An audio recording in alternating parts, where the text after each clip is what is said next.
Hey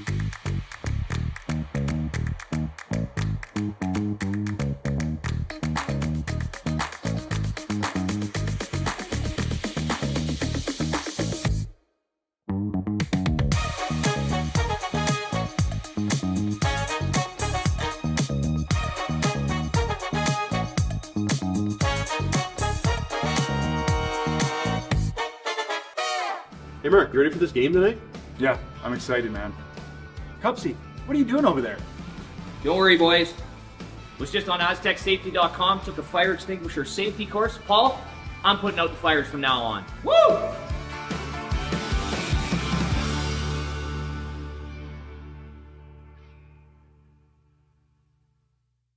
All right, real talk for a second. If your snack situation hasn't changed in years, maybe it's time for an upgrade. The Chocolate Lab makes legit chocolate that's worth paying attention to. That's it. Back to whatever you were doing.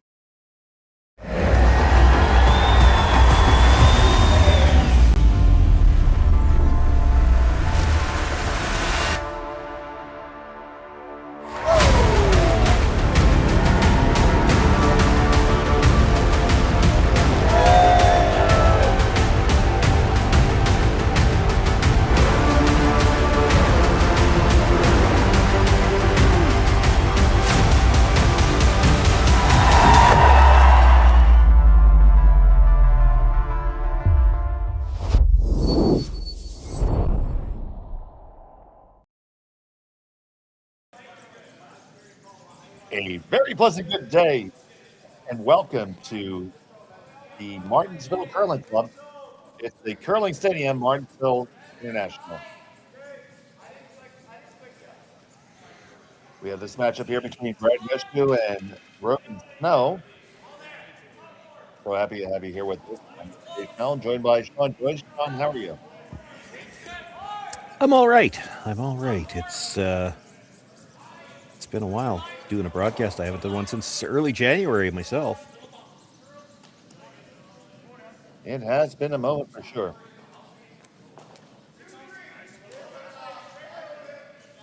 One of the reasons I think this event was put on is a few of the teams here that are going to be at the Briar and haven't had a chance to play in a while and won't have a chance to play in a while. So I put this invitational event on so that a couple of these teams could get a chance to get some games in at a competitive level. And it works out for some of these teams from Saskatchewan as well. They get an opportunity, and we're seeing one of them here, this Rogan Snow team, very young team. Outstanding opportunity for them to play against some of the best teams the country has to offer.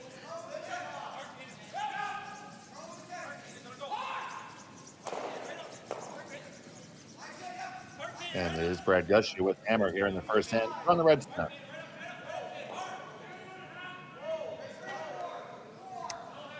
Nice freeze there.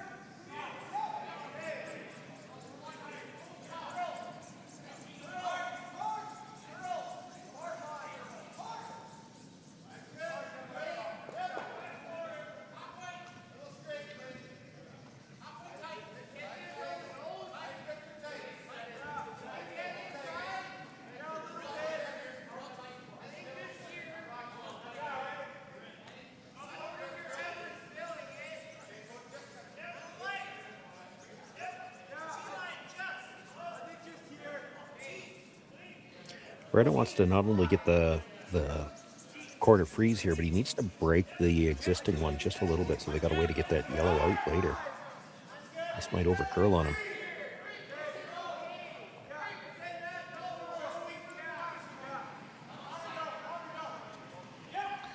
And it is Gushue, line one.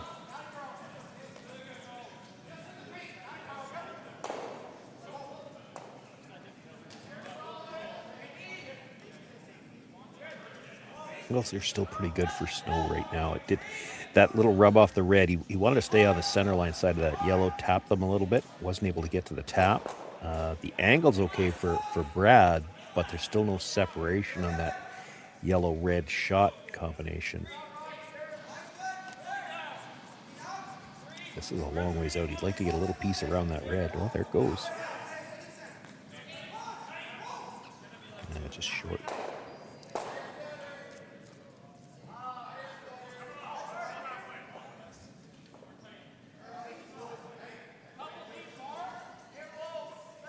Another chance for Brad to try to break up that. It's the freeze of the yellow at about 11 o'clock frozen on the red that's on the button. That's the one that he's worried about. If you could break those up a little bit so that there was a way to get rid of that yellow later on, that's all he needs here. He doesn't need to move it a lot, but he does need to move it.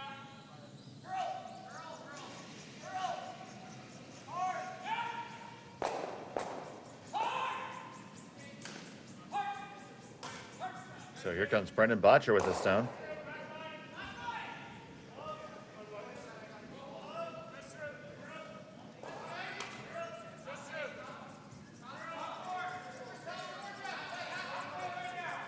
Nichols trying to work it over.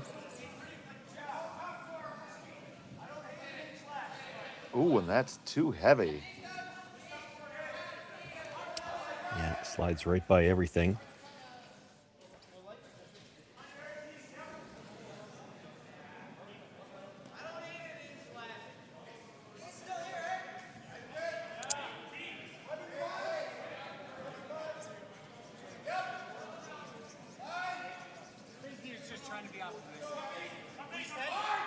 Another attempt to come across the face of that red that's in the 8 foot. He needs to get well across it because there is still, I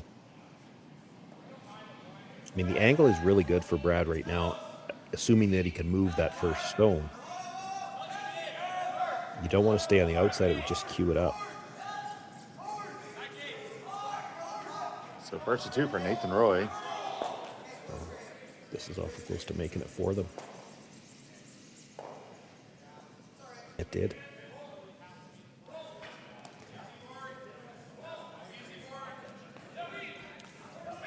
You see that red? I need to see the longer view here, but if you can see a piece of that red, all three yellows go. Well, it's a piece. It's a big enough piece for Mark Nichols. You don't have to throw it with weight yet either. He's looking at playing this quiet, but the angles right now, with breaking up that angle in the freeze, everything in there favors Brad Gushue right now, and he needs to move that yellow pretty soon. Doesn't need to move it big, but he needs to move it because you can see that red around the outside. So Snow still has that to get himself out of jail a little bit. Red onto yellow onto red, and if you move the yellow here, you can take that one away too.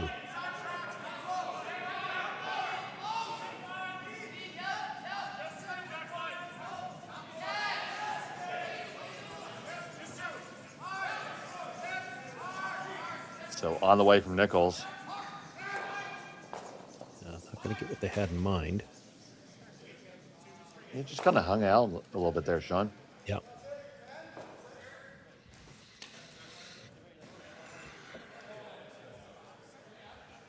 There's not much good on those reds for him now.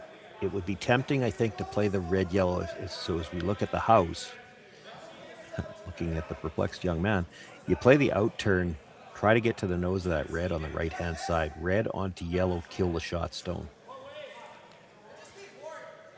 I get what he's looking at with this. It's real tough to make it. And if you overroll it, again, that angle on the red-yellow in the 4 foot is already good for Brad. He doesn't need to move them again. You ever hit this and stay right there, you just line it right up for him.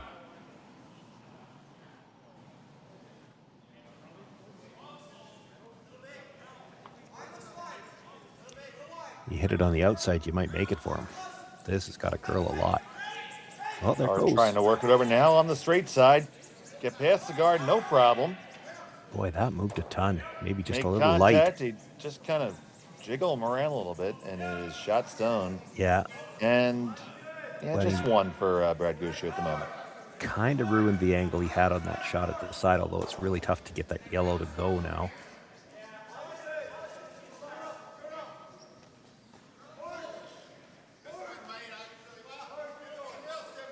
So what do you like here if you're Brad? Well, I like what he's looking at. Like right now, it takes you 2 shots to get both of those yellows out of the 4 foot because they're so well frozen. So he's looking at playing the first of those right now. I mean, the angle's not the same as it was a moment ago. He changed where that yellow is, so it really doesn't work great for Snow. You make this one, you've kind of got, there'll only be 1 yellow left in the 4 foot, and you have a way to get it out from both sides. And you could be looking at a really big end here. Doesn't need to throw this hard. The back one doesn't have to leave the rings. You kind of would like it to leave the 8-foot. This is more a line shot than a weight shot.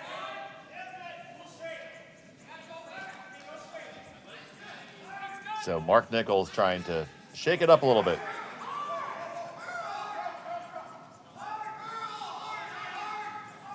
This might overcurl. No, I think he's good. Made good contact, pushes it back into the back 12. And that's what I mean. That one at the back didn't have to leave, but now he can see a piece of that one at the top of the 8 or 4 foot, so he could slash it into the yellow if he had to. He's got the same shot to kill that one out of the side of the 4 foot. You could be looking at 3 or 4 right now, and Snow doesn't have much of anything to bail himself out here. You freeze to the top one, you're still giving up a shot for 3. What about just whacking it? Where? How? You can't I don't see know. much.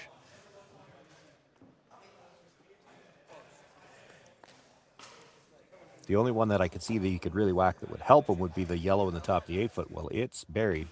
You're not getting to it from either turn. Anything he hits is just going to kill that yellow at the side of the 4 foot.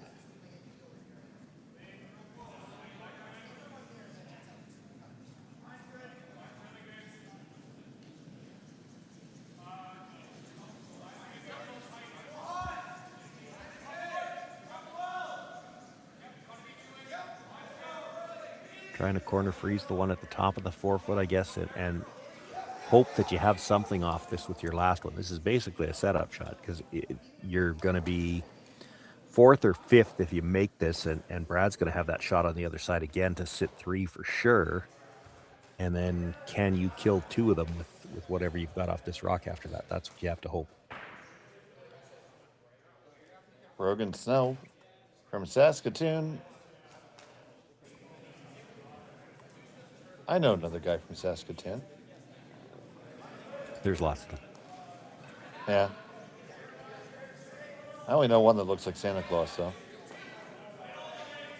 Fewer of those.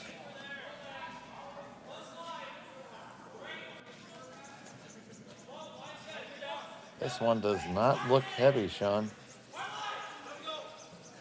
Can they make the corner freeze? Henbury and Snow. And it is indeed light. Big trouble now for Snow.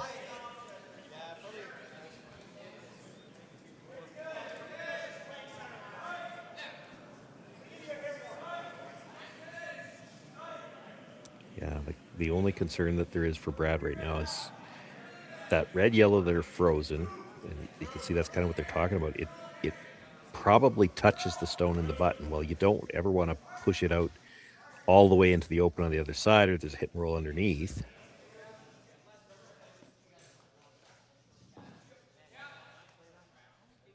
You can play that on your last one, and it doesn't matter if it pops it into the open. But then if you're doing that, what are you playing here?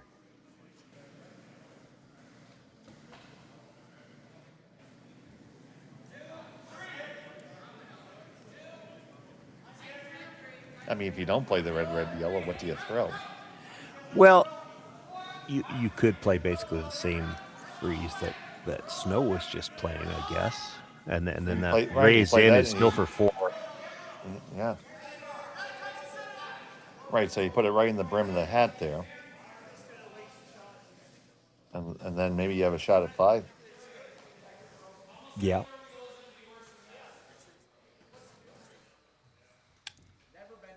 Playing here on sheet 1, the Churchill Brewing Company sheet.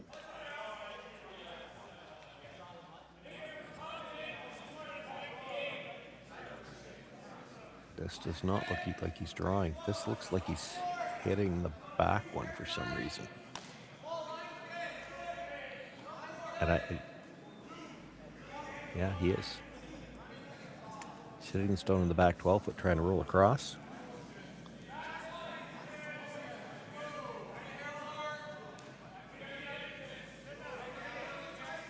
So first of 2 on the way for the skipper.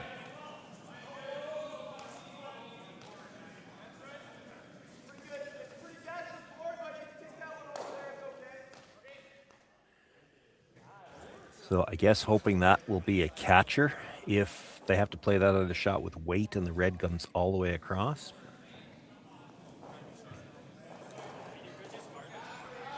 That is next level ninja stuff.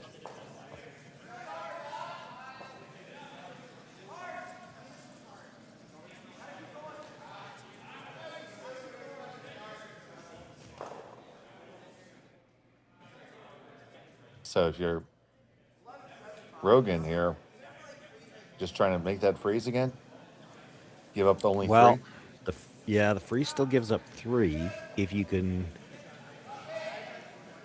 If you get by the one at the top of the 4-foot second shot, biting the top of the button, you might be able to hold him to 2. Come to the back of the button, it's still probably a shot for, it might be for 4 then.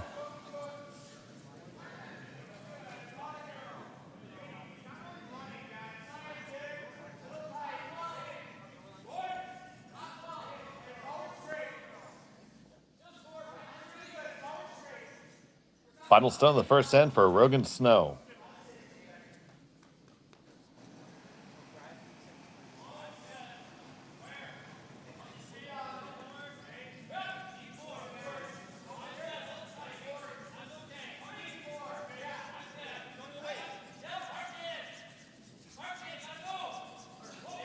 Working hard to try to get up there. You need to get there for a freeze, and this one is gonna come up light again.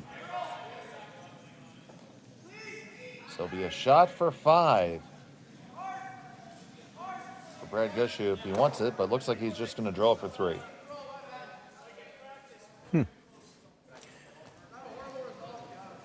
I guess I don't think it goes. Well, they must think it's killing the one on the button. It's hard to tell how hard it would hit it. It would hit it, but you don't have to whip it either. The question is, so the raised stone, the one that's sitting on the H in Churchill right now, when you angle it in, and it's tough to tell from this angle, would it be 4th shot or not? It might not. And if that's the case, well then, this is probably a simple shot for 3. Yeah, nothing wrong with 3. Final stone of the opener.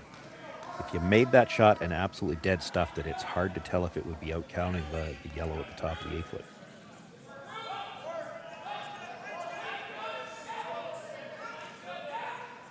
Walker and Nichols.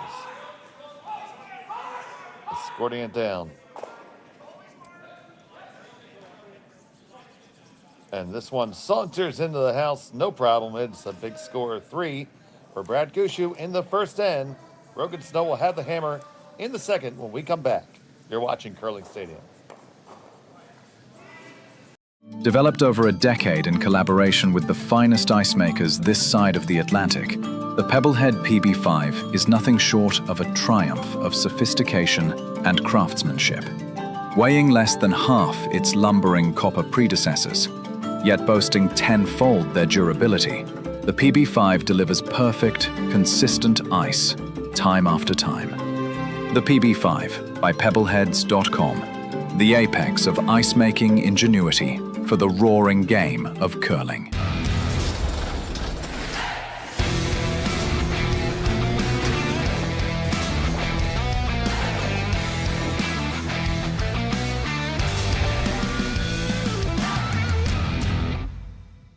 Brett, come on, man. I know Aztec's #1 for online safety training, but we really should be out here practicing. I know, guys. I'll be right there. Just let me finish this course on gas detection. Wait. Do you smell that?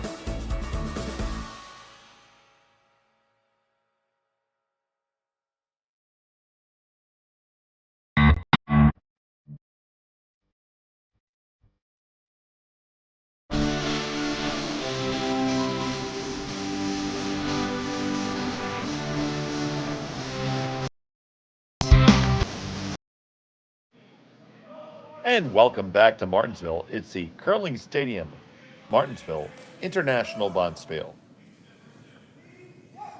It was a score of 3 for Brad Gushue in the opening end. Rogan Snow from Saskatoon has the hammer here in end number 2. He's throwing the yellow stones. Happy to have you with us. I'm Dave Schmel. I'm joined by Sean Joyce. And Connor Sims is our producer.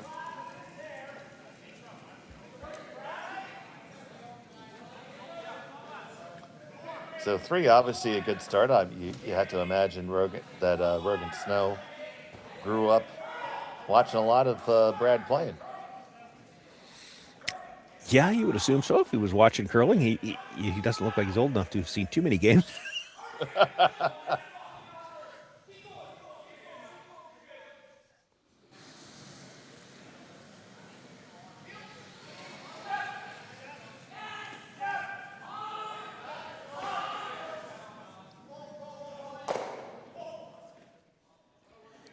I do think they have to be excited for this opportunity, though, too. And you know, not just a Gushue. They'll get a chance, perhaps, to play against, well, depending whether or not they make the playoffs. They're in their own pool. They've got Bradley Moser's one of the better teams here. Ryland Kleider, runner-up in the province, one of the slam teams. But he's a team that plays mostly on tour, so even though he's based out of Saskatchewan, they won't get a chance to see him that often. And there's Kevin Tuma out of Minnesota, so an American team that, you know, another team that they wouldn't get a lot of opportunities to play.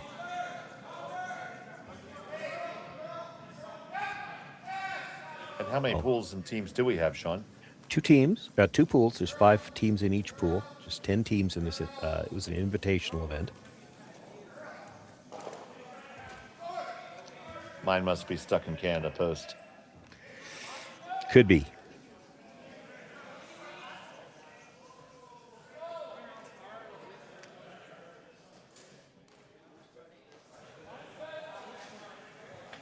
And the center guard goes up, no problem.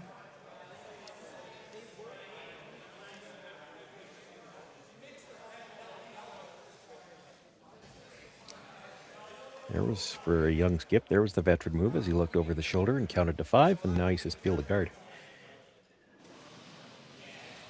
So enough angle there. Yeah, enough angle there that they might be able to get all 3 of them here.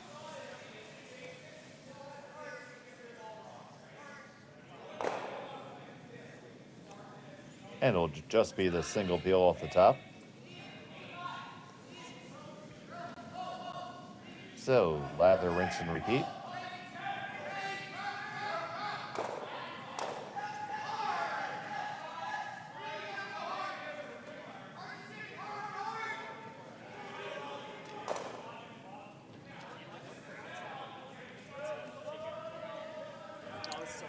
This is Brendan Botcher. Go ahead. Yeah, first game of the event, so we haven't really had a chance to see the ice yet, obviously. I haven't played in Martensville yet this year, but I know they do have new rocks. They usually have plenty of curl. So there might be room on the intern to chase that shot stone and try to roll towards the corner. Let's see if Rogan chooses to take that on, or Well, if he goes the peel again. I think you play the peel for now, but he's going to have to keep that in the back of his mind for, at some point in the end, you're going to decide it's too late to peel anymore, and we're going to try this.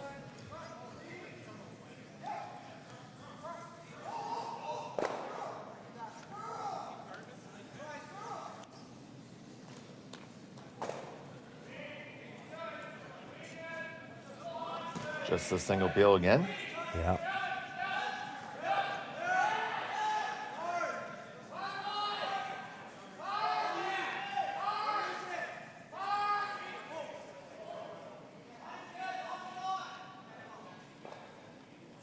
And now Nichols.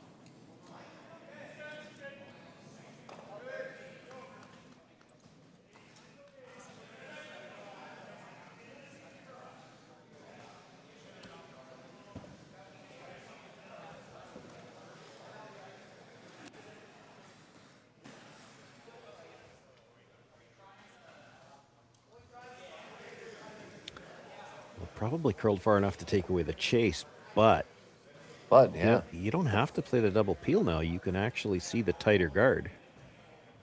He's not even thinking about it, though. More angle to go after getting all 3 of them, but you missed the second one here. You've missed an opportunity. The long guard by itself really doesn't guard much.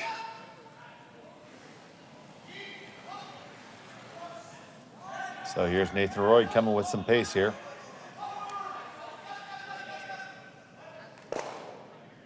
Gonna just remove the top one again. Chance for a better one.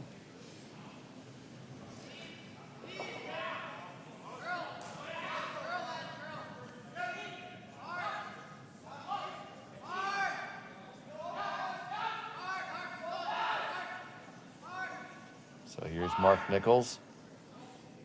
So his hitting prowess, often referred to as Bam Bam, but ask for the guard here.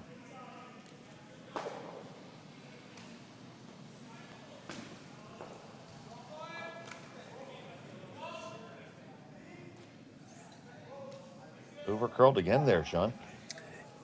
Yeah. It definitely takes away the chase.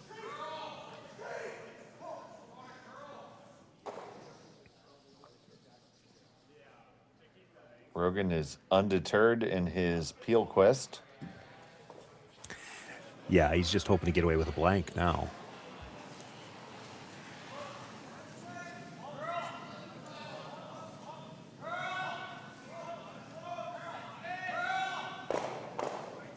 One and two, and do they get all three? They get them all moving, but the double peel is achieved.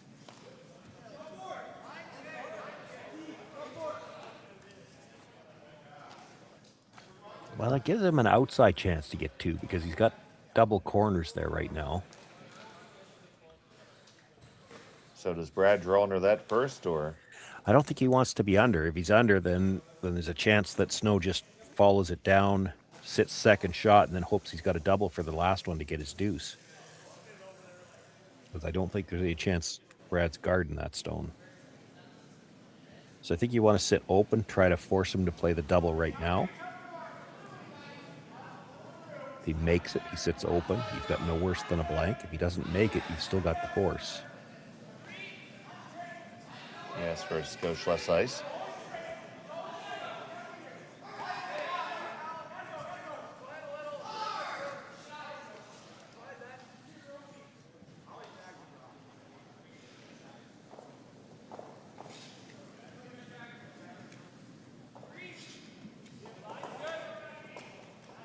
First to two for Brad.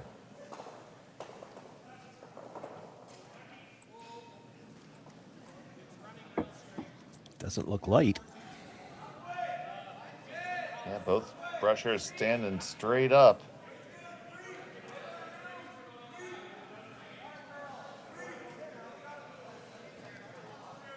Did leave a double, and you see where he wants to roll to. Yeah, the double and the spin up is there. You could maybe get in behind those corners. So a little bit of opportunity here for Rogan Snow.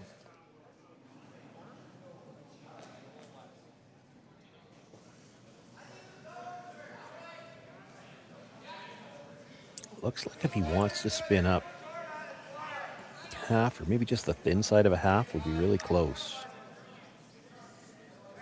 You hit a quarter, you're going into the side of the other one, you stay open. You do have to be a little careful. I mean, it looks like there's room to hit that thick enough where you could actually roll across the top of the second one, not make contact with it at all.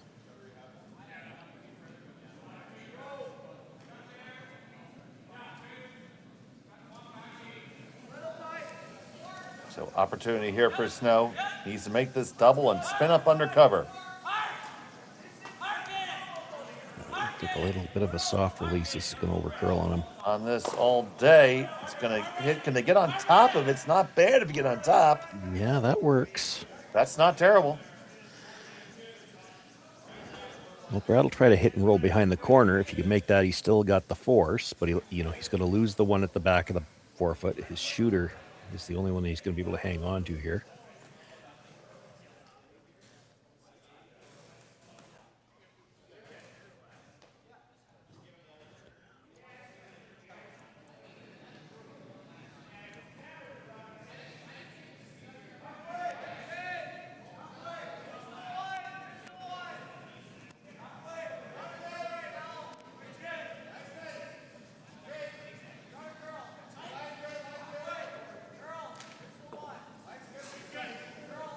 Gushue with his last of the second.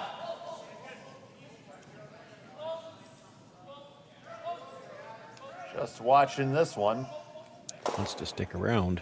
Makes a hit. Will it stick around? Will it stick around on the edge? Will it hang on? Yes, it will. Yeah, that's not a bad spot for it either, because he could probably see it. I'm sure it's out past the guards, but now you're throwing a hit in territory that nobody's thrown on yet. Don't see a lot of that, buddy. No. And this is only the second end of the first game. Like, what's it going to do out here? This is not a blank I want to try to throw. No, because, you take broom off the edge of the stone, and if it runs straight on you, it could very easily hit the boards before it gets to that rock. If it curls on you, you crash the guard, it's a steal one. Which begs the question, do you just let yourself get forced here? Because if you miss, and then I think that's terrible. what they're talking about. I think you have to, Sean.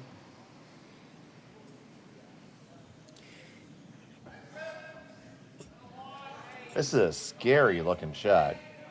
Take a look at that long view again. You're going to end up hitting this rock on the nose quite a bit anyway, just because you got to play it safe. Well, you hit it on the nose, you're getting one anyway.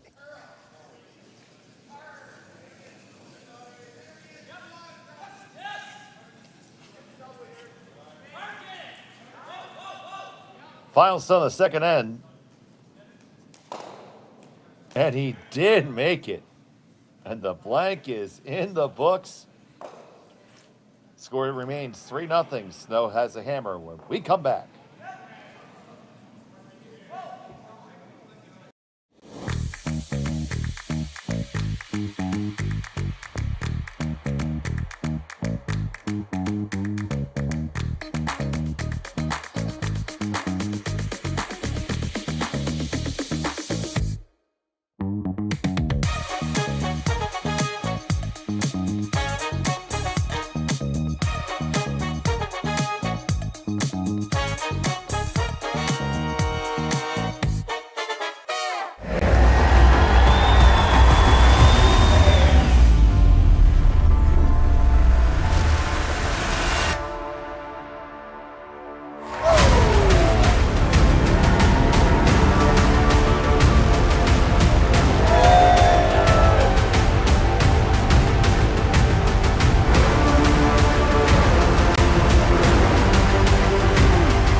Aztec Safety is #1 for online safety training. Aztec Safety is the proud sponsor of the Aztec Safety Challenge, the #1 event on the World Curling Tour. And Aztec Safety has been a proud sponsor of Team Jacobs on our quest to represent Canada at the Olympic Games.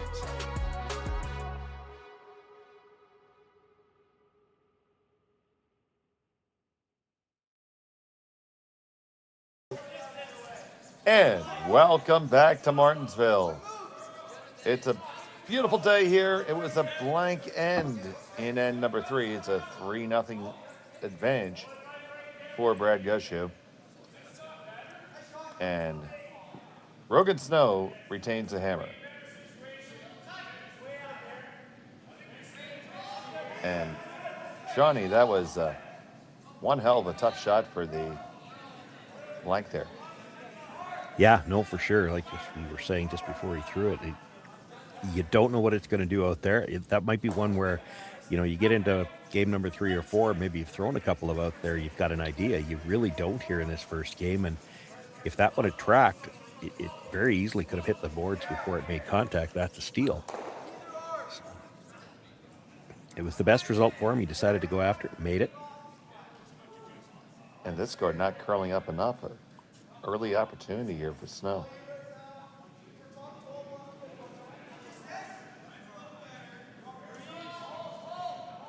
Yeah, he'd like to play the freeze, but it's really tough to get there.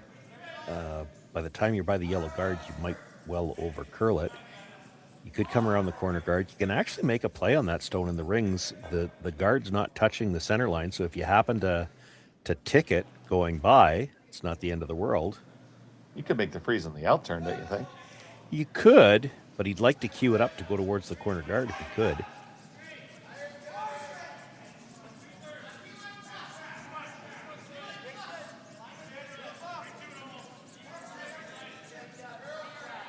as you mentioned, this one is curling.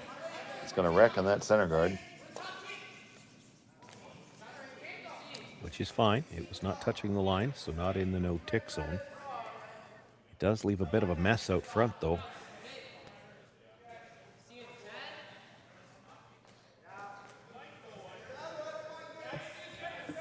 And that port is inviting and just saying, welcome aboard, sailor.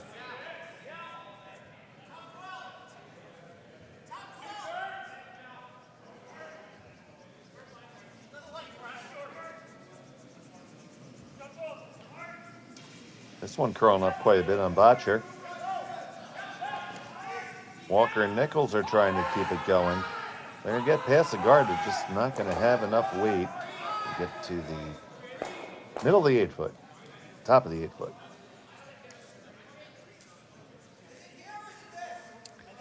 Tempting to make a play on that stone on the button now, I think. And freeze would not be my play. I would be thinking like back line weight, maybe. Yeah, move it, try to roll to behind the corner, open up some more scoring area because you don't have a lot to work with right now.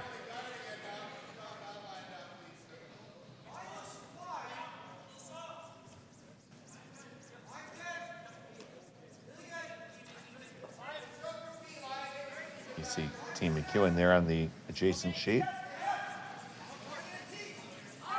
With the Marsh brothers trying to make sure that they are completely indistinguishable from each other.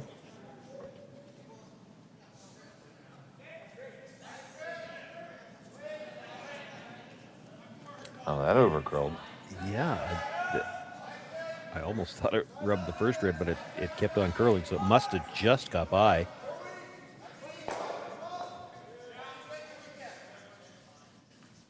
Well, you freeze the pocket here, and Snow's going to have to start hitting.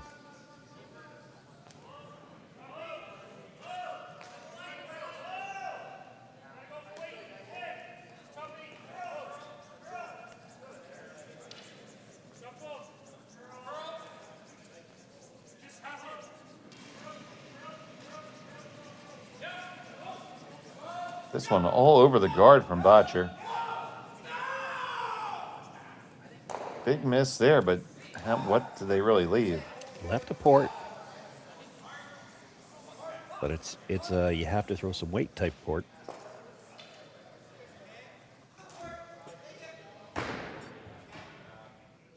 You got to give it a go. I think so.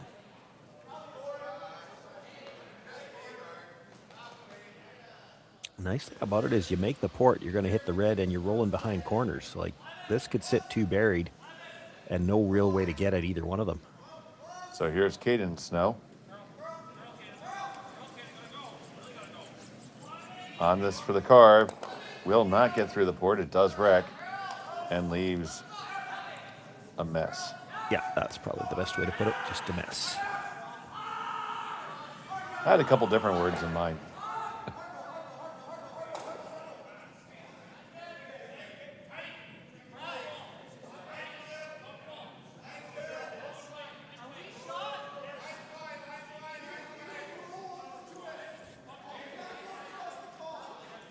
Yeah, there's a red yellow onto the red at the top of the 8-foot. So Brad looking at guarding that. Hard for him to do much with this rock. So it's, what's the best shot that Snow's got left, and guard it.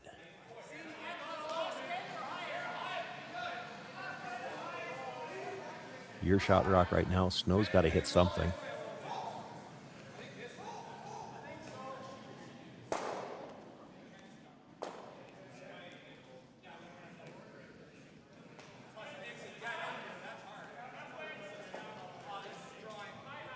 So first and 2 from Mark Nichols.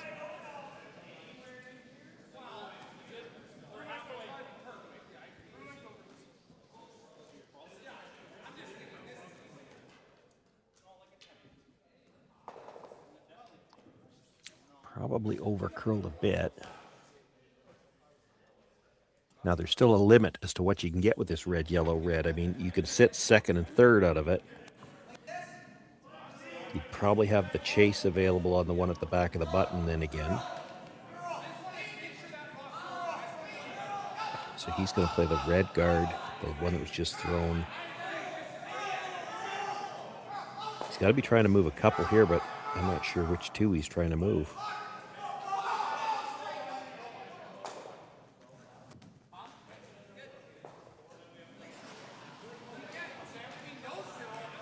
So Nathan Roy with the southpaw delivery. Plenty of pace on this one.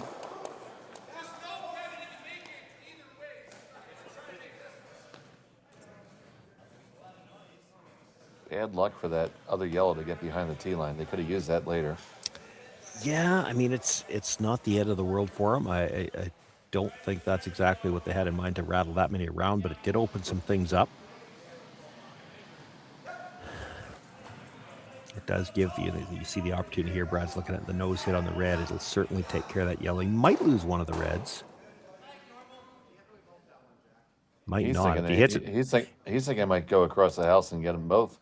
Might. Well, the other thing that would have to be concerned for Snow, it's possible if he hits this just right, he could remove that yellow clean without taking the red behind it and still keep two reds in the rings. This is going to have to roll across, but on this one, I'll hold it. Ken Walker hold it, push it back, shove it. They make contact with the first one, and when all is said and done, they lie 2, 3. Maybe 3, but there might be a triple.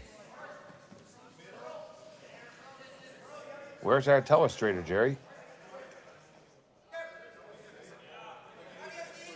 Even if he just makes the double, getting rid of that one at the top of the 4-foot, he'll be at worst sitting second and third.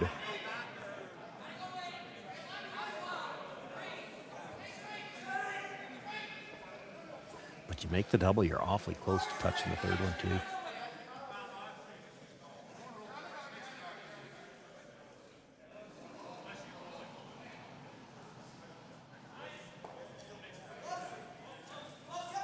Nathan Roy with his second. Well, you can't overcurl here. You've got to move that stone off the 4-foot where you have the chance. That's not good because he actually moved it behind cover, at least partly. That was certainly unfortunate.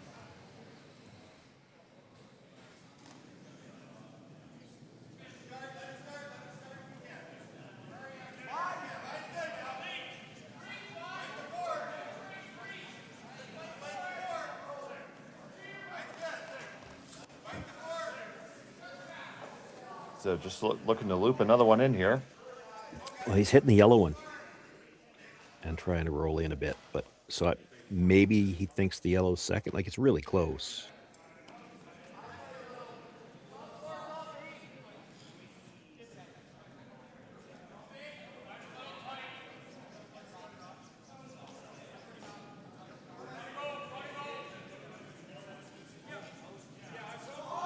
So Brad talking it over with his teammates. Mark Nichols and Jeff Walker. Yeah, I have to think part of the issue here is got to be that, so you can still see that red stone in the 4-foot. You can still see about half of it. You make this hit, stay right there, or even roll over a little bit. He's going to have a double off that. Now, granted, he has to negotiate the port, but it's there, and you could just leave another rock for him to run into here. If you knew you were sitting 2, you might ignore it. But it's probably too close to tell. So just a big clean right now to Walker. Now Nichols trying to carve it over. Make contact, and they lie 3. Yeah, I think you have to play the port, and he's not looking at it. He's looking at trying to tap it up. Tap the yellow up. Boy, that's a good way to be facing 5 with your last one. So you're saying come down, wait through the port, and just kind of... Yeah, you're going to roll towards... Roll to your own? Yeah, you're going to roll towards those 2 reds somewhere.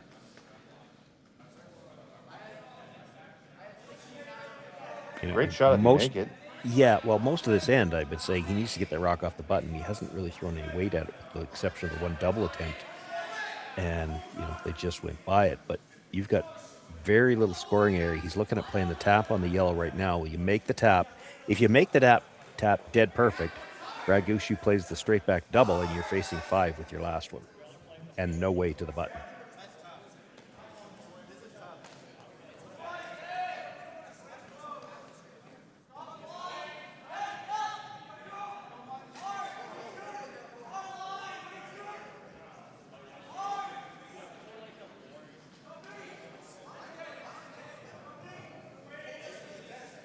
See the whole team having the conversation here. No time clocks in this game. Nope.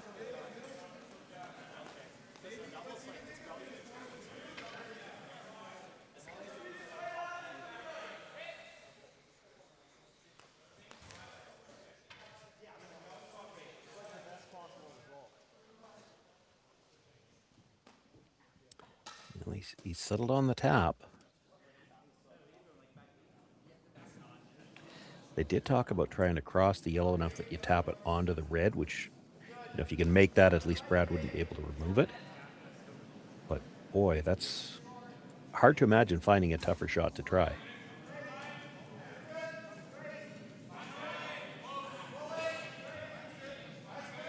So Rogan Snow with his first here in the third end.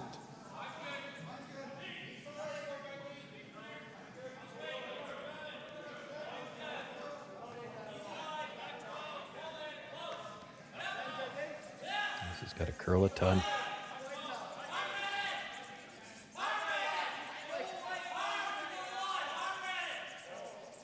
He's going to get the line. The reason he got the line. Does it have the weight? Yeah, no, the it reason he got the doesn't. line is he didn't have the weight. So it's still 2 for Brad Gushue. Yeah, and Gushue doesn't even have, he could hit it, sit 5, but he doesn't have to because he's already sitting 2 and there's no double. Oh. You know what? I'm in favor of sitting 5 anytime I can sit Well, 5, Sean. Yeah, no doubt, but there's a little bit of risk, right? You hit this off the nose and jab it onto one of those reds at the back and then roll away, and you leave him a hit in the middle for 2. I mean, it's there, but if you ever jam it... You just throw a center guard? You could come around the outside. He's going to play the hit. He's going to play it with quiet weight, but that's the thing. It's not just to throw the broom down and go hit this. You do have to be careful. If he jams it on either one of those reds, it would be second shot. So you could see all of this, but you're flirting with that yellow at the top of the 12 foot. You don't want to touch it either. So they'll throw quiet weight here and let the sweepers work this one on the way down. Try to get very close to the nose.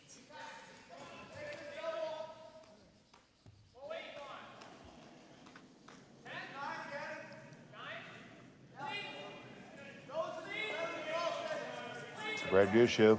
Mark Nichols picks this one up. Now just a clean.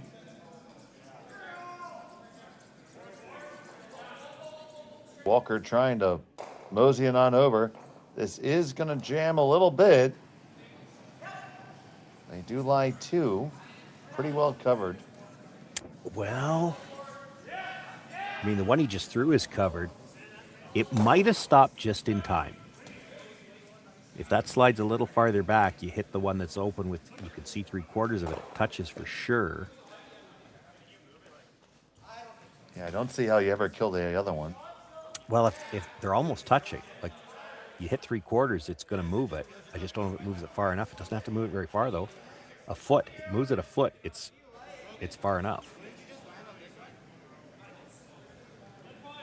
So the key there is to play it with enough weight or speed to catch it, kick it out, and still leave your shooter there. Yeah, but you can see 3/4, which is, more than you need to hit. Depends on the weight you're throwing, I guess. Boy, it's not like the draw's a gimme either. As they talk this over, we'd like to thank all of you who might be first-time viewers, who might be watching that other relatively minor curling event going on. Boy, those 2 rocks are really close together. If they're touching, it moves for sure. I can't see any air. There's a sliver, but not a lot. There's a good look at it. You see just a skosh space between them. Yeah, well, I'm not sure what you're at the top of the stone, but right where the running bands are, I don't know. There's not much, if there's any. And again, it doesn't have to move it very far. You look at that yellow that's sitting third shot at the back of the 8 foot. So it's only, what would you say, 5 inches off the 4 foot. So that rock, like, forget about a foot. It only needs to move about 8 inches. And if they're touching, it will move for sure. Now, the trick here is you're hitting 3/4 and you can't afford to roll out of the 4 foot. So you have to throw the weight so that you can hold the shooter for sure, and then hope it moves that second stone far enough. Rogan Snow, final stone of the third end, trying to make a deuce. Needs to just clip this and hang on to the shooter. Hold the line, hold the line. Oh, you wrecked the top guard.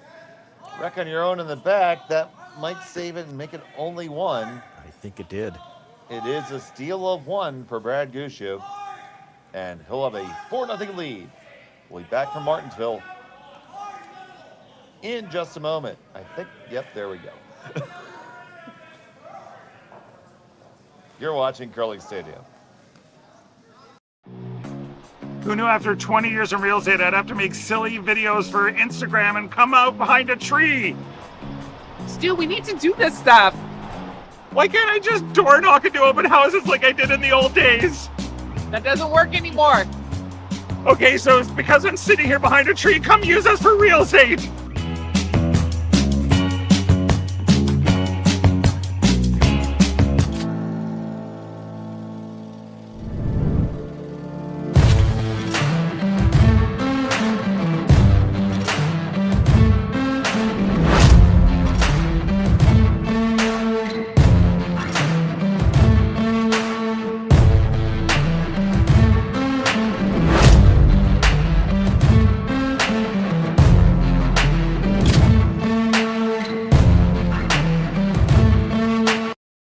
All right, real talk for a second.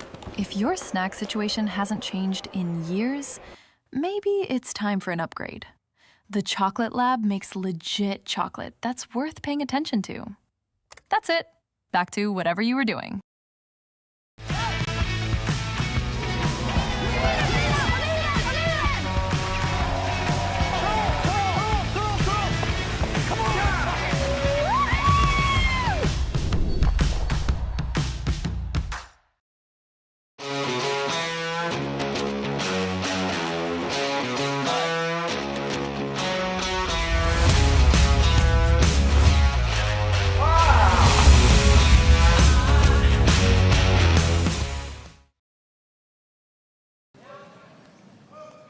And welcome back to Martensville.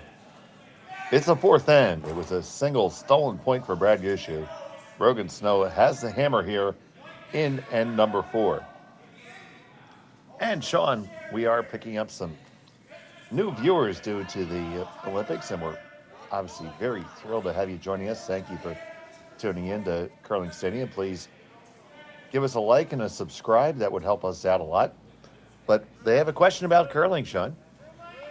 So e-casino events ask, why do they sometimes put a spin on the stone and others push it out straight? Well, the first part of the answer to that question is everybody puts a spin on the stone. Some of them will come through with a little bit more pronounced rotation than others, but you'll see them all put a rotation on this handle. And at this level, a lot of these players, especially with these rocks that curl extra, they'll put on a little bit extra rotation. And the reason the rotation's on there, what you can't tell from watching, and there's no way we could even zoom in close enough to show you, the ice is not dead flat. They actually put a pebble on the ice. It allows things to slide a little bit better because there's some airflow underneath the rocks, and the rotation helps to make the rock curl. Now, there are a variety of theories over why a rock curls, and I'm not going to go into all of them. But that's, so you see this rock with an out we call it an out turn with the right-handers, but it's a counterclockwise rotation, and it will curl from the thrower's right to left. The in turn or the clockwise rotation curls the other direction. So they put the turn on, the rotation on the handle to help the rock curl. There are a number of videos online that will show you. In fact, there's a physicist out of, I want to say South Carolina, I can't remember, but he did a video on it a few years ago, and part of it is if you talk to the scientists about it, the curling rock will actually curl the opposite direction to what science thinks that it should, but that's based on going on a completely flat surface. So there's something to the thought about the pebble. There's also some thought about perhaps scratching the surface, which gets into the some of the stuff that's gone on with the brushing in the last few years. It's been even a little bit controversial. But the short answer to the question is the rotation will help to determine which way the rock is going to curl. And then they'll use the sweeping to try to, basically, if you can keep that rock moving a little faster, it'll delay when it starts to break.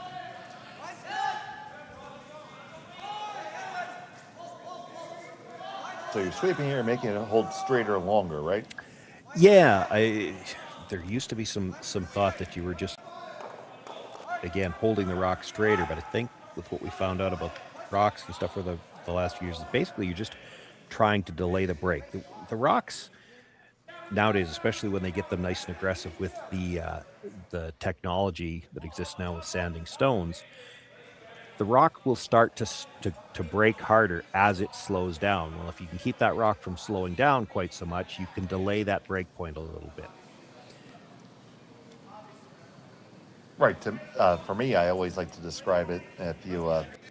I was a bowler in my day, and the bowling ball skids for the first 20 feet on the lane once you release it, and a curling stone does much of the same thing. So, if you accentuate the skid portion before it grabs, it's just going to go out straighter. You're going to change that break point. Yeah, and that's essentially what they're looking to do now. Again, there's some evidence to suggest that there's also an effect of scratching, not just from the brushes, but also from the rock's running edge itself. And now we're getting into a lot of theory that I don't think there's consensus on it. So there's no point trying to address that here in a webcast, but there's research going on that all the time still. There's still, I don't think there's a consensus yet on what makes a rock curl. My personal belief is that with all the theories that are out there, it's probably actually the ones that are debating it usually think, well, it's either the scratching or it's the curl, and I think there's probably more reasonable to assume that it's some combination.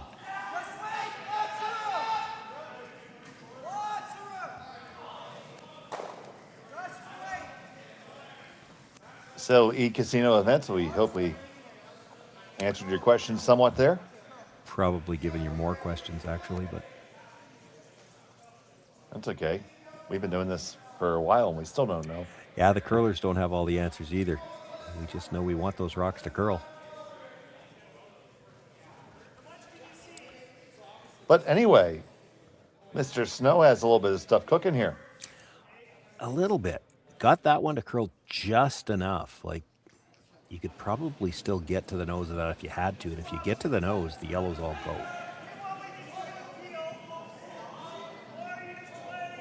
See a big crowd on hand here in Martensville.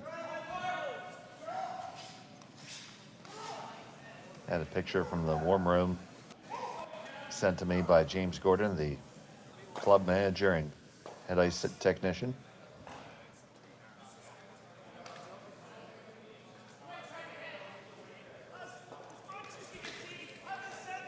Can see just all of it, so they're going to give it a go.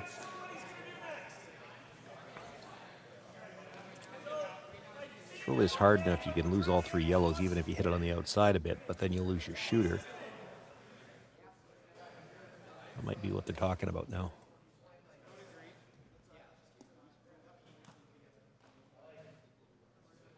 Still have to get close to the nose. You hit half on it. I don't know if the top one goes.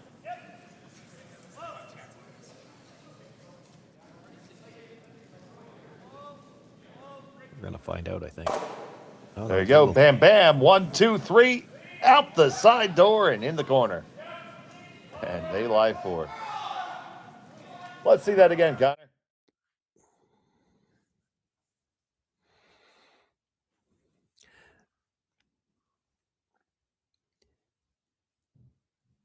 Still backing away from that center line right there. And then from the hog line in, it moved a bit.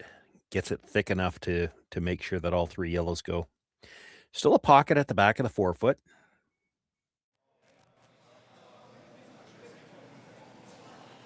So drawing down to that will be Nathan. Yeah, you might like to be in front of the tee line, kind of centered in those. You make the freeze into the pocket. Brad follows it down, and you're still in some trouble. This one is heavy and wide. Yeah, because it's heavy, it doesn't get to that break. The break is later and doesn't get to the pocket.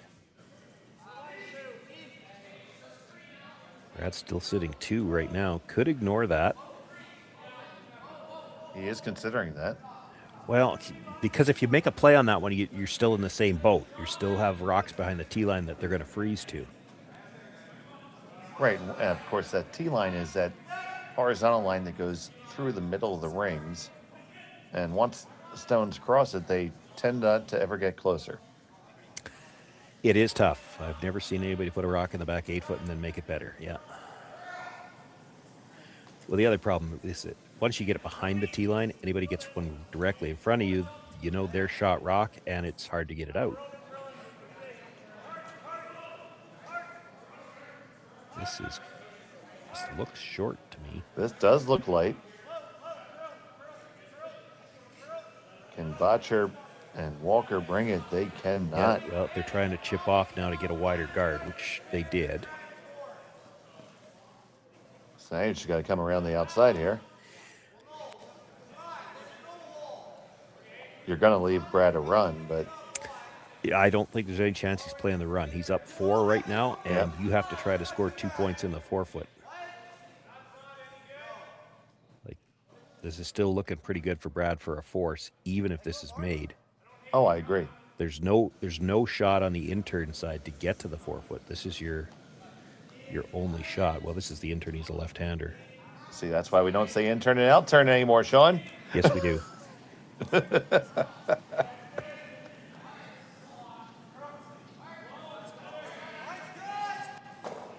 So Nathan playing his intern. We say intern and outturn because intern means you're turning the stone in towards your body, right? I guess that's why they've said it that way, yeah. That's what I was told. They could have been lying to me. He's got great line, but didn't get there. Yeah, the sad truth is that is short, and it is still 2 stones counting for red. And I'm not sure how you get in at all right now if you're Rogan Snow with his skips pair.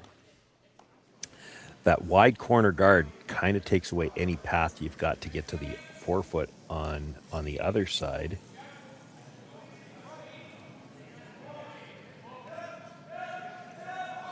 Snow actually might be playing a run back on his next one. Then you have to decide which run back you want to play. Might depend on how well Brad makes this shot.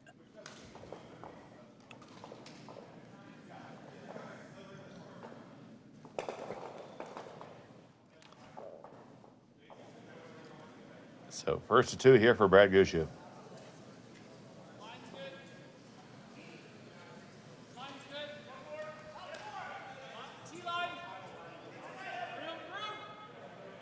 This one's way out in the hinterlands. And it caught some fresh pebble. It's skating on him.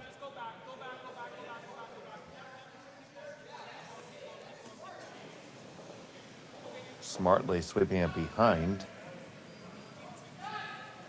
Not to leave Snow anything to use.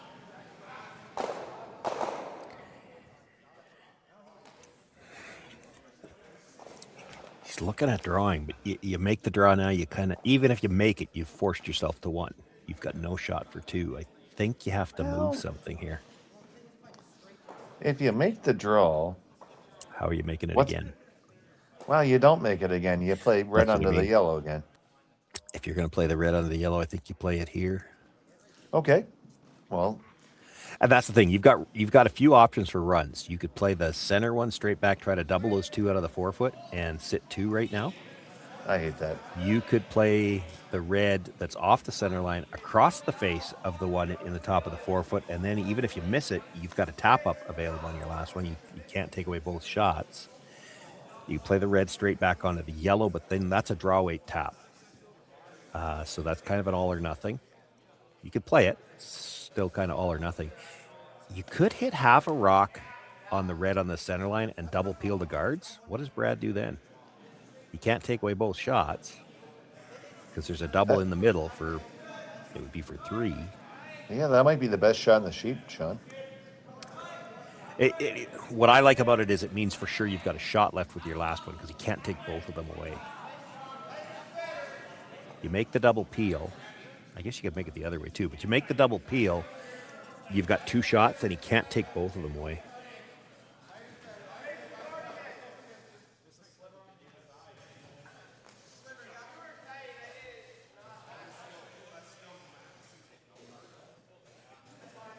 He seems to be eyeing up the red under the yellow here. Yeah, I'm not in love with this one. Just it's an all or nothing shot, and it's not going to give you anything extra with your last one anyway. Like, and he's playing with enough weight with this ice, I would think, that he actually could kill that yellow one.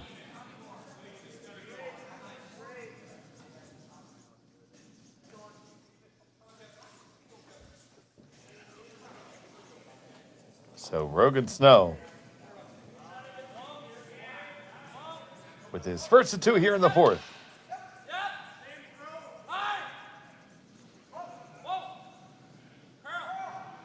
Just a clean. Now a little bit of a carve.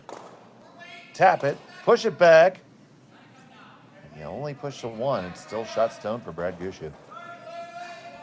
Well, Of course, you corner hooked it. pop too, so I don't think you don't even have any runs now. You have You have the down long- lane chase on the left side. Well, you got the corner. You can run that yellow in to the Well, back. yeah, I think you could just chase it too. I think that's what Brad's going to defend. Yeah, you could. We could take both of them away with this. If he gets the guard underneath that yellow, he'd have to play it as an out turn. Coming off the line, get underneath the yellow. You could take away the port and the run.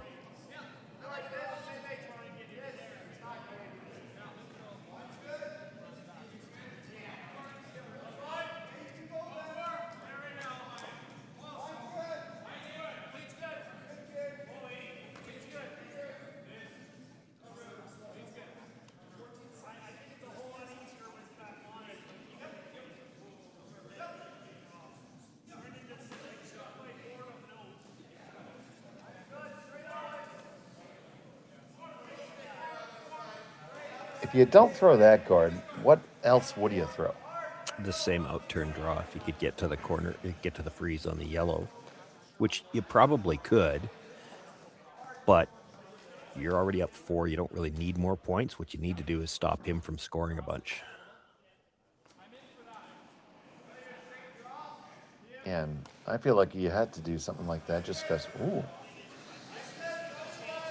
Oh, he's looking at the run. Well, you could. Red onto red onto yellow. And it drags a bit. It actually might clip the one at the back It just might. with the drag.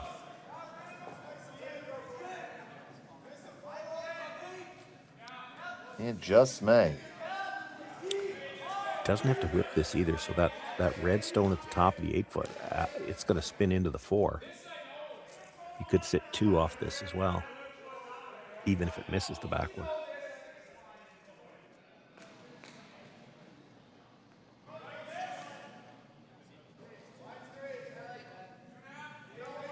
Can't see how you could hurt yourself off this, even if you hit it broomside and roll away. The 2 in the front of the 4-foot are still staggered, so they work like a guard.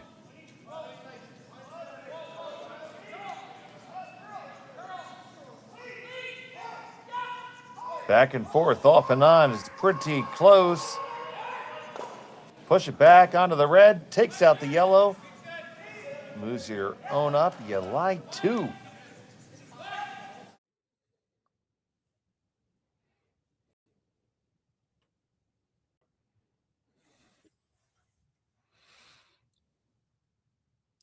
Using that weight control again. He had the shot last end, looking for the nose hit, didn't come up. This one grabbed that center line and really moved hard.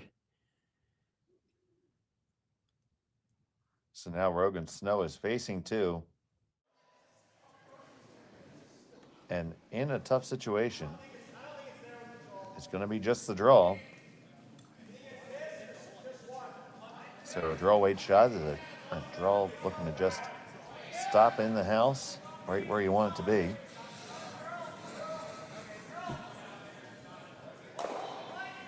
Every competitive skip is supposed to be able to hit that 4-foot circle on demand. Yeah, I'm just not sure you can hit enough of it to actually be shot rock. And he's going to give it a shot. Needs to do this to stay in the game, or else it's going to be good night nurse pretty soon. Rogan Snow facing to the final stone of the fourth end.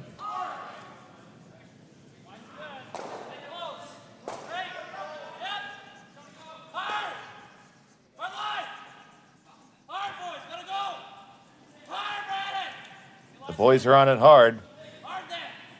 This is really curling. He's got to get by the front one. Will they get by the front one? Yes, they will. Will they get enough of the 4-foot to score? Will they drag it there? Will they drag it there? Oh, baby, yes, they will. Snow made it rain for one, and he trails by 3. It's 1 yellow. We'll be back in a moment from Martensville.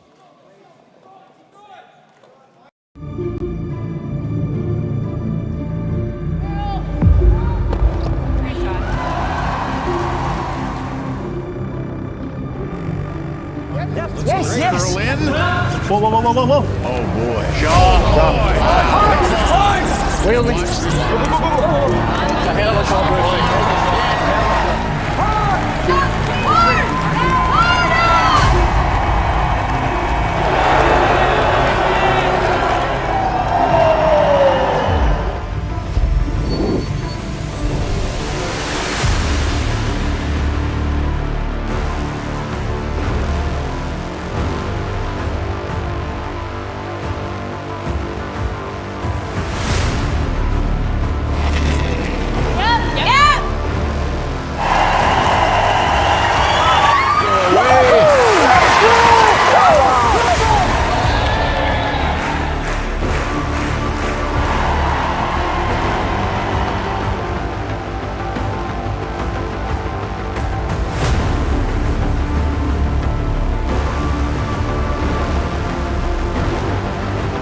And welcome back to Martensville. It's the fifth end of action here. Rogan Snow got one on the board against Brad Gushue. He trails by 3. Gushue has the hammer, throwing the Red Rocks here in end number 5. So happy to have you here with us on Curling Stadium. Jay Schmel and Sean Joyce, Connor Sims on our production. And we're happy to have all of you here with us.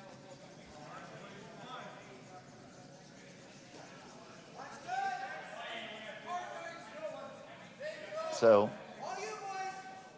got to figure those opening couple end jitters are maybe a little bit behind Rogan now. Yeah, you'd hope so. I don't know whether he'd describe them as jitters. I'm sure they were probably pretty excited to get this opportunity, but the good news now is excited jitters. It's a synonym. The good news now is you stop the bleeding. The bad news is you're 3 down without playing the 5th end of an 8-end game. So they did opt to throw the double centers. They didn't get the first one onto the center line, and the second one's still pretty long. Not your optimal setup here when you're probably playing for a hard steal. The steal, of course, is taking a point when you don't have hammer.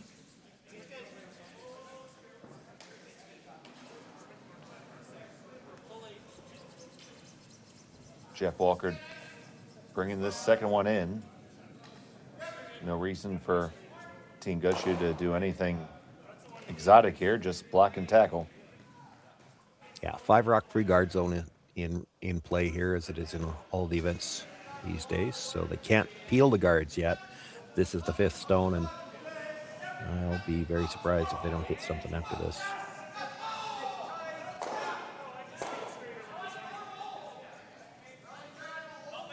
So here's Caden Snow.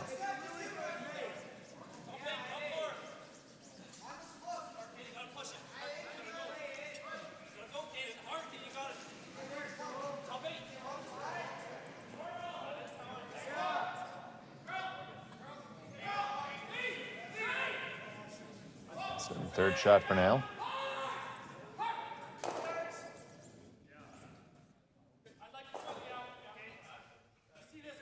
Brendan Botcher's going to be called on for the double peel here. Long time skip. Now playing second here on Team Gushue.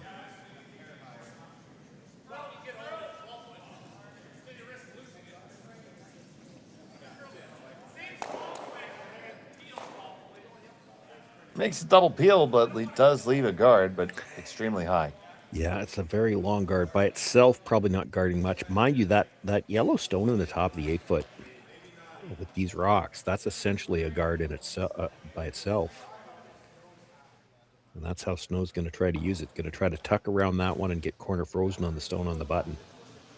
It is a new set of curling stones, I believe, this year for Martensville.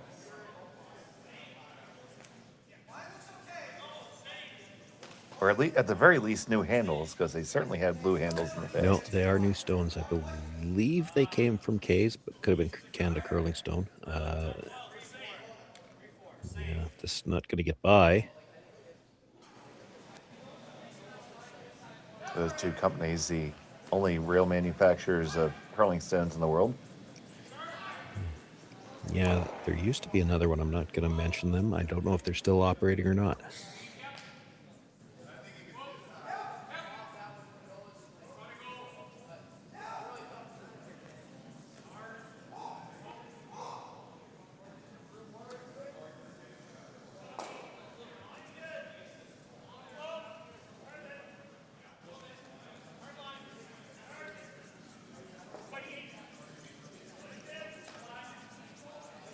This draw attempt from Botcher is not heavy.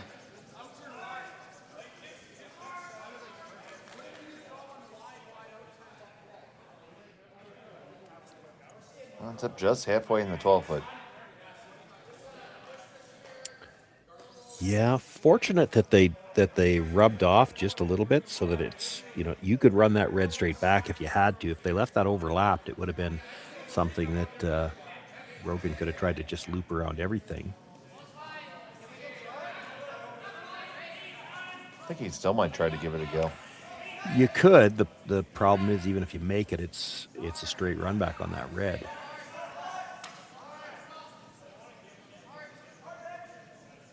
Well, he doesn't see anything better, so the draw around's the call.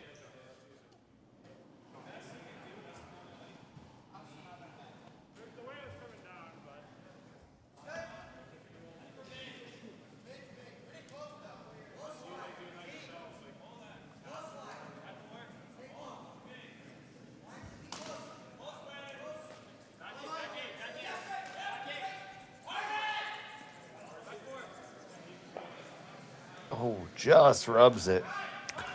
Yeah, but if he doesn't rub it, I think it's pretty deep.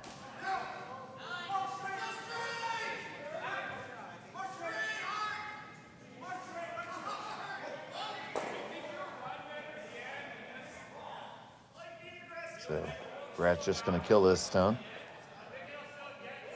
Yeah, it needs And to it's gonna- roll in a bit. It doesn't have to be right to the button, but he needs to be far enough undercover that they doesn't leave the hit and roll back. Even half buried here is good, but you could roll right to the button off this.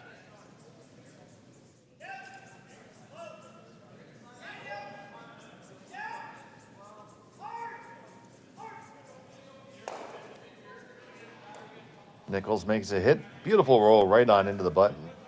And they lie 1, 2, and 3. Nose hit can probably get all three of them, but these aren't the shots you're wanting to play when you're trying to steal here.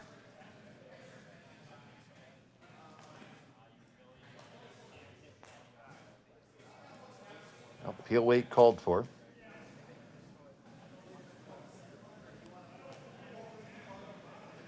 And after getting his Pilates in, Nathan is ready to throw.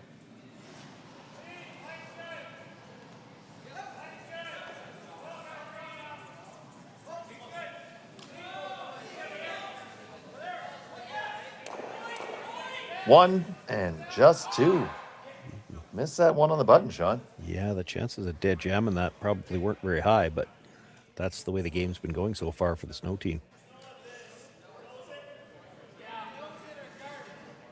And all he's really got right now is the tap on the one that they just threw. Could come around it, I guess. So for Brad, the question is, how do you eliminate both of them? And I think he's going to hit it.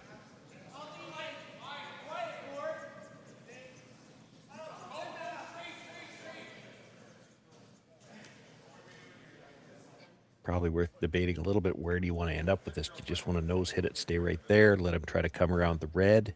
You could probably roll a couple of inches to the outside. That would take away a little bit more of the forefoot.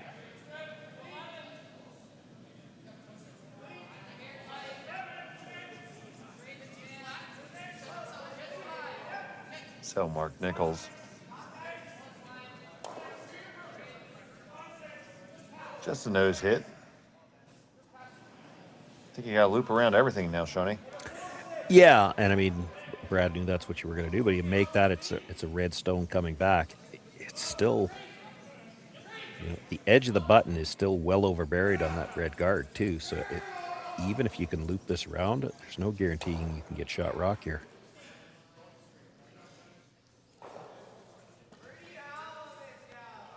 See him taking 6 feet of ice there. Holding the broom all the way on the outside edge of the house. The house being 12 feet in diameter.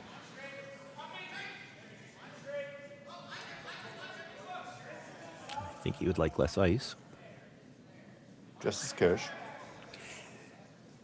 He, in order to bury this far enough under the guard to be shot rock, he's really going to have to flirt with it on the way by, and then you'll see them sweep from the offside looking to finish it as much as they can.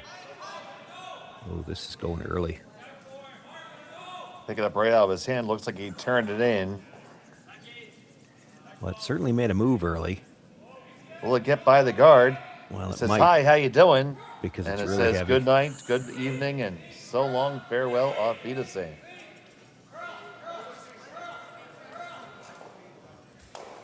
So definitely too heavy there off the hand of snow.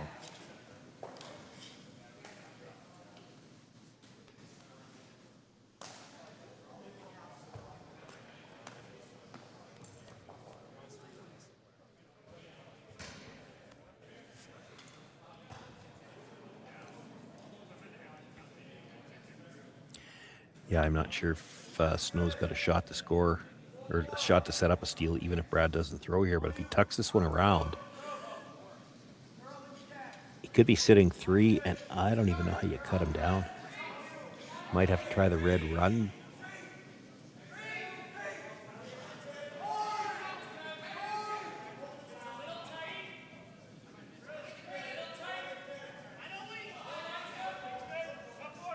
So the last from Brad here in the 5th.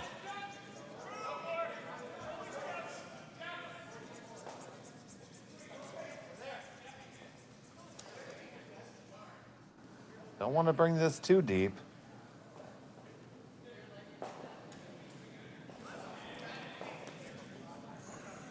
Okay, begs the question, was that too deep? It's not so much that it's too deep, is that it didn't get the finish they would have looked for. Now, I don't know that you can get shot with this, but you could maybe chisel off that and at least get second. He's going to try the same draw again. Yeah, just try to get to the inside of that. If you could touch off it, he might be able to get across enough to get to the button and sit shot rock. Now, there's still going to be a shot there for a pile. If nothing else, it's a run back. But you can get second shot off this for sure, and possibly shot. The tricky part of that is if you've got enough weight to roll in for shot, does it still curl? Rogan Snow.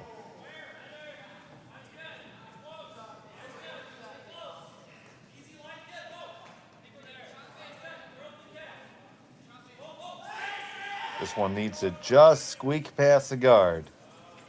Get past the guard and then carve on over, but it's all over the guard. And leaves Brad Gushue still line 3 with hammer.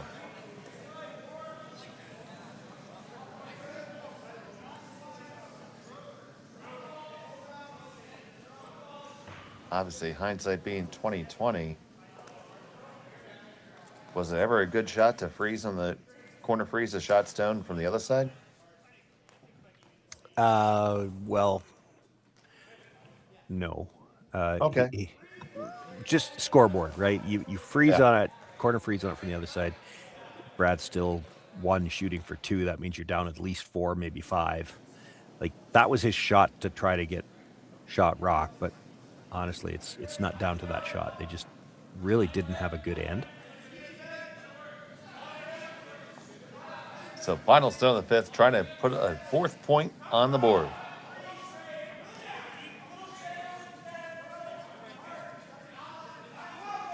They're just escorting this one down. Walker and Nichols like it. They love it. They want some more of it. 1, 2, 3, and 4 for Brad Gushue. They take a 8-1 lead.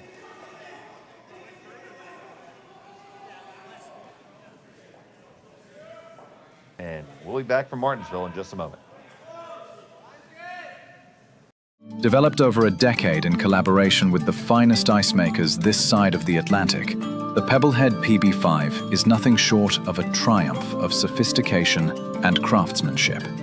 Weighing less than half its lumbering copper predecessors, yet boasting tenfold their durability, the PB5 delivers perfect, consistent ice, time after time. The PB5 by Pebbleheads.com, the apex of ice-making ingenuity for the roaring game of curling.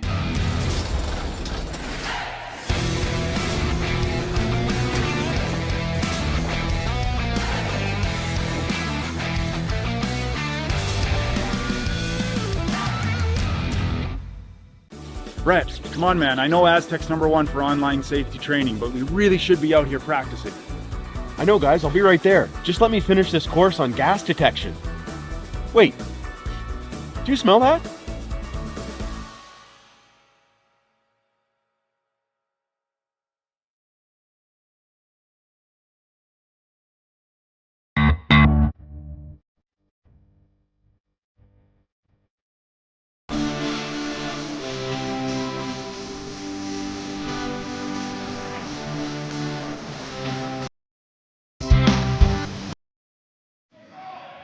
And welcome back to Martensville. It's a 8-1 lead for Brad Gushue over Rogan Snow. Let's take a look around at the other games right now on the ice, Sean. Yeah, we'll update to the best that we can. We did notice that the line scores haven't been updating correctly. So over on sheet 4, it is Caden Hebert against Dylan Dirksen. It looks to be Hebert that is up 5-2 there as they play in the 6th. On sheet 3, it's Ryland Clyder against Kevin Tuma. And it looks like the Clyder team throwing the Yellowstone, so they're trailing, but they have last rock as they play in the 6th there. It's a 5-4 score. Line scores are showing on this one on curlingzone.ca. It is Sean Meacham and I just noticed our scoreboard's backwards to what's up on the wall. Sean Meacham playing against Mike McEwen. It is the McEwen team with the 5-3 lead there. Meacham with last rock. That's Sean Meacham team, usually skipped by Steve Laycock. He's not here this week. And over on our game, it's Brad Gushue a lot, and Rogan Snow not enough. And that doesn't help. No, it doesn't. They were looking to split the house with two corners, but not able to get that one over the hog line. Don't know whether it picked or something either. It was way over to the side.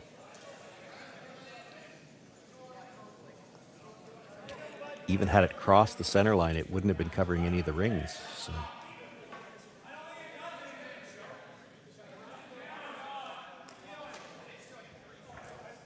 That's a round of the drinks in the lounge later.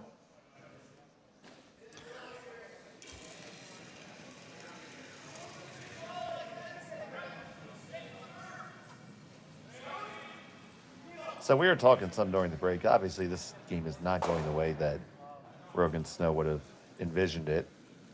But we mentioned that just play a good end. Yeah, you will see this from time to time. If this was later on in the event, the Snow team would probably have conceded after that last end. But this is the first game. And in particular with the Snow team, they don't play again today. So you've had a game where nothing's gone your way so far, but you still have 3 games left to play after this one. You didn't exactly get onto the ice here, so there should have been that little discussion here. Okay, well, we've lost this one, but we need to find the draw weight. We need to throw some good shots, get some confidence up for the next game. And that should be the approach here. It's just, we just need to play one good end. And so far, that's not working out for them.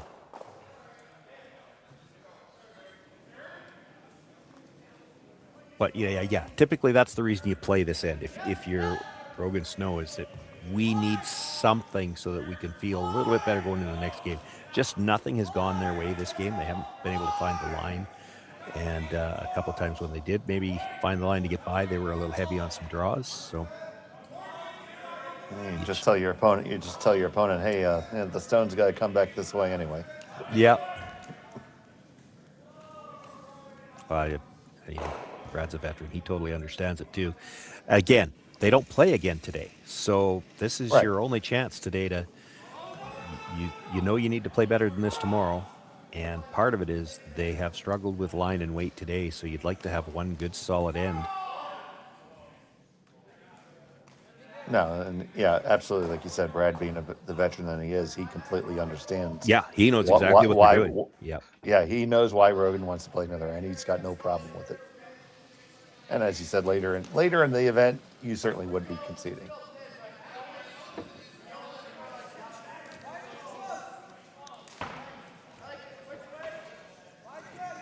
If you were older, you might be too. Oh, especially if you're in one of those C event slogs, back to back to back to back to back to back to back. Yeah, it's a round robin draw. They already know when they play, so.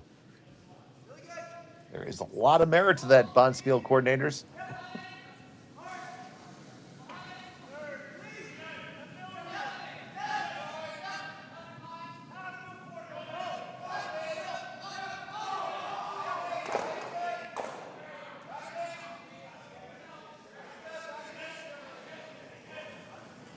So, here comes Bam Bam. Make everything go away and roll out a play here. And Bam Bam! There they go.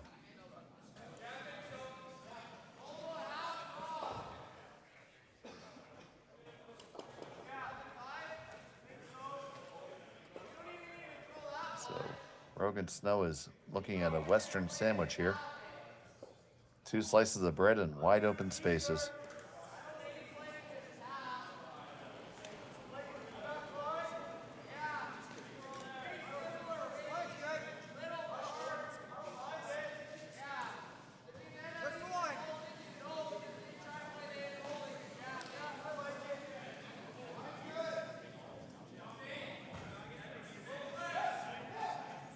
This one has to find the brakes.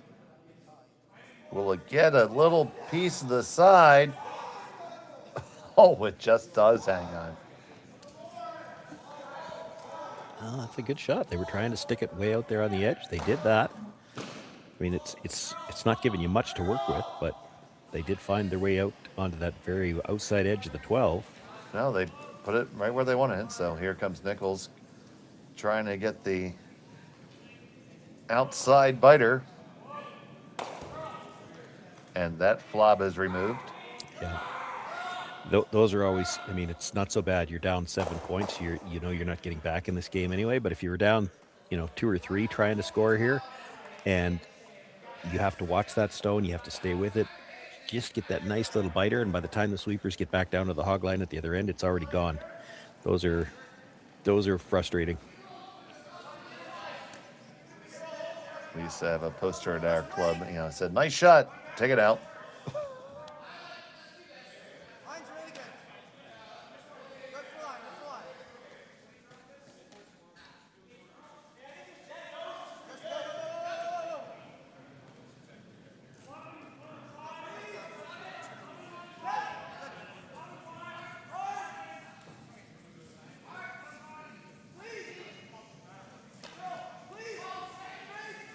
They did execute that shot again there, Sean. Yeah, just keep sticking it over there, and maybe hoping the sweepers trip over the rock dragger there. Could have gone to the other side. Of course, it's some rinks, and I happen to know that in Martensville, this sheet's not on an outside wall.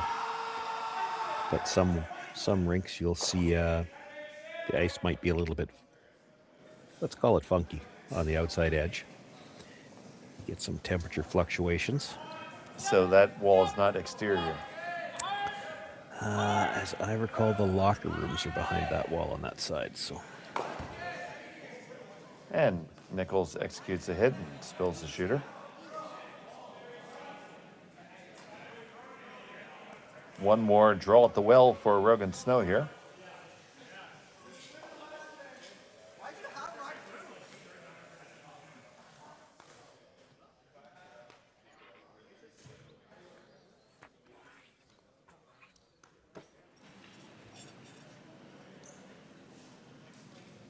Now you see here, he throws with a tuck delivery. Commonly done in Manitoba and by some other bearded commentators.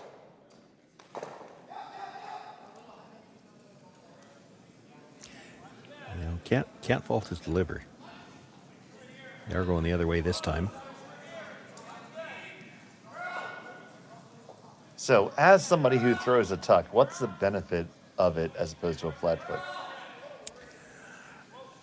You know what? There's going to be a lot of people that will object to the use of the word benefit, but you do get down lower behind the rocks. So, in a lot of cases, you'll hear people talk about it's hard to miss a hit when you're throwing with a tuck because generally your line's going to be pretty solid even with the up weight. But well, I've seen you miss a hit, Sean, so that's not true. Well, I may not be quite as low as as I was once. My tuck, well, it's still a tuck. It's not doesn't look the same as it did once upon a time.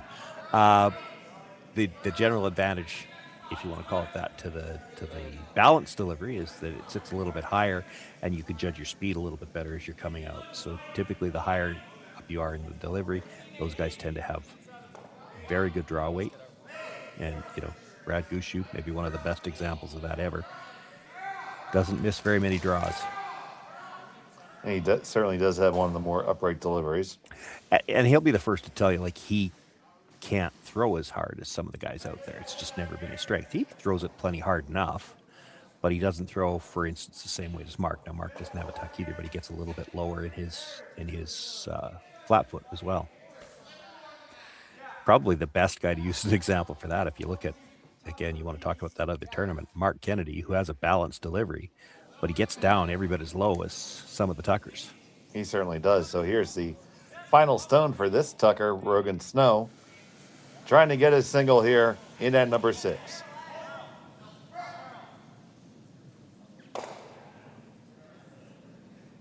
And it's going to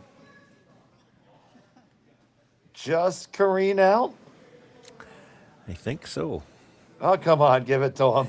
Either way, that's handshakes. It is out of the rings. So you can hang that final score as 8-1 in favor of Brad Gushue. And he picks up his first win here at the Curling Stadium, Martensville International. I'd like to thank all of you for watching. We'll be back on the air later this evening at 7 o'clock Mountain Time, 8 o'clock in the East. For Connor Sims and Sean Joyce, I'm Dave Schmelt. Thank you so much for watching Curling Stadium. Good day.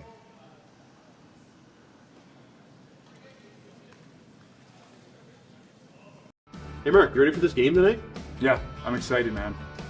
Cupsy, what are you doing over there? Don't worry, boys. Was just on AztecSafety.com, took a fire extinguisher safety course. Paul, I'm putting out the fires from now on. Woo!